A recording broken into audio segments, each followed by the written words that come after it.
ہوتے ہیں نا لوگ ناک پہ مکھی بٹھا کے کہ اس نے غلطی ہوئی ہے تو یوں کرے, اس نے غلطی ہوئی ہے تو وہ سوری کرے, اس نے, یہ چھوٹی چھوٹی باتیں, یہ فضول کام ہوتے ہیں. مجھے یاد ہے میں مدرسے میں جب پڑھتا تھا, کسی استاذ نے کوئی غلطی کی تھی جو غلطی سے کسی نے میری طرف منسوب کر دی. غلطی کسی ٹیچر کی تھی, میری نہیں تھی, لیکن مشہور یہ ہو گیا کہ میں نے کی ہے. جیسے کامران مسیح پائلٹ مشہور ہو گیا, حالانکہ وہ بیچارہ پائلٹ ہی نہیں ہے, وہ تو نیویگیٹر ہے. ٹھیک ہے, ایئر فورس میں ہونا ہی ہمارے لیے ایک فخر کی بات ہے کہ کامران مسیح ہماری ایئر فورس میں ہے, یہ بھی کافی ہے فخر کے لیے. کوئی مقصد کسی کو کی حوصلہ شکنی نہیں ہے. لیکن جو میڈیا پہ اتنا پھیل گیا نا, کامران مسیح نے جہاز لے کے اڑا, پھر کامران مسیح نے کہا میرا ارادہ تو تھا دہلی کو مکمل صفحہ ہستی سے مٹا دوں گا, لیکن مجھے پیچھے سے کال آ گئی کہ واپس آ جاؤ. تو یہ سب میڈیا کی بنائی ہوئی ایک وہ ہے. کامران مسیح نے جہاز اڑایا ہی نہیں ہے. تو ایسے ہی وہ غلطی میں نے کی نہیں تھی. کی کس نے تھی؟ ایک ٹیچر نے کی تھی. تو ہمارے شیخ مفتی رشید احمد صاحب سمجھے کہ میں نے غلطی کی ہے, تو حضرت نے مجھے ڈانٹا بھی اور کھڑا کر دیا, اور ایک ٹانگ پہ کھڑا کر دیا سزا کے طور پہ نا, تھوڑی دیر کے لیے. میں نے یہ نہیں کہا کہ نہیں میری غلطی نہیں ہے. کوئی ٹیچر بھی میرے لیے قابل احترام تھے, اب میں ان پہ ڈال دوں کہ ان نے کی ہے, انہوں نے.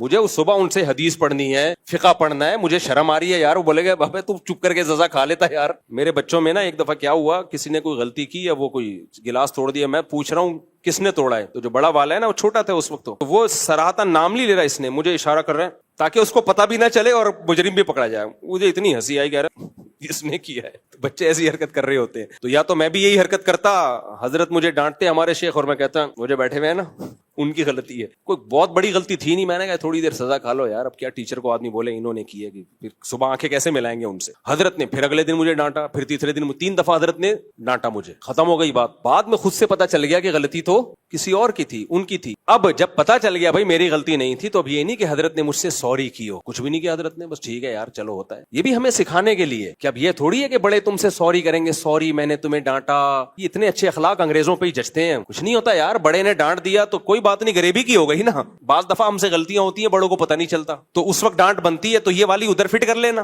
کیا خیال ہے کہ یار اس دن میری غلطی نہیں تھی, ڈانٹ پڑ گئی تھی, اب غلطی ہے ڈانٹ نہیں پڑی, تو یہ برابر ہو گیا نا. کیا خیال ہے؟ حضرت کو جب پتا چلا بھائی میری غلطی نہیں, غلطی تو ان کی تھی, تو حضرت نے مجھے کچھ بھی نہیں کیا, سوری یا کوئی معذرت کچھ بھی نہیں. اور میں خوش تھا اس پہ. میں سمجھتا تھا یہ کیوں ایسا کر رہے ہیں, یہ ہمیں تربیت دے رہے ہیں. بڑا اگر چھوٹے کو ڈانٹ بھی دے, اگر غلط بھی ڈانٹا ہے کوئی بات نہیں یار, ان کے احسانات اتنے ہیں, ان سے اتنا ہم دین سیکھ رہے ہیں. اور میں تو زمین میں گڑ جاتا اگر حضرت مجھ سے معذرت کرتے, سوری کرتے. اور ہم تو بچے تھے, اس سے ہمارے بگڑنے کا چانس زیادہ تھا. تو حضرت کی جو نظر تھی وہ تربیت پہ زیادہ تھی, کہ کوئی بات نہیں, غریبی میں ڈانٹ دی ہے تو چلتا ہے غریبی میں. تو یہ چیزیں تربیت سے ان چیزوں کا تعلق ہے. ابا سے غلطی ہو گئی, ابا نے بلا وجہ ڈانٹ دیا تو ڈانٹ دیا, غریبی ہے, چلتا ہے.